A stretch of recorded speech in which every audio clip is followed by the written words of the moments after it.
বাংলাদেশের 18 কোটি জনতা ঐক্যবদ্ধ হয়ে আল্লাহু আকবার ধ্বনিতে চাইলে দিল্লি দখল করতে প্রস্তুত রয়েছে।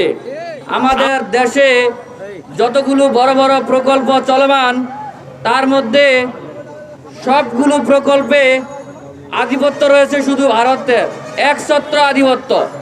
আপনি রামপাল বলেন, মীরের সরাই এক্সক্লুসিভ জোন বলেন, সবখানে ভারতের একছত্র আধিপত্য। কোনো দেশই পৃথিবীতে এমন কোনো দেশ নাই যারা নির্দিষ্ট একটা দেশের জন্য একটি এক্সক্লুসিভ জোন তৈরি করে দেয়। ঠিক। একমাত্র শেখ হাসিনার স্বৈরাচারী সরকারই ভারতকে মীরের সরায়ে ইকোনমিক জোনের নামে এক্সক্লুসিভ জোন তৈরি করে দিয়েছে। আপনারা অবগত থাকবেন, সেটা ফেনী নদীর পাশেই, ফেনী সেতুর পাশেই। আর ফেনী সেতুকে আমাদের দেশের চিকেন নেক হিসেবে ধরা হয়। তারা চায় আমাদের দেশের বৃহত্তর চট্টগ্রামকে আলাদা করতে বাংলাদেশ থেকে।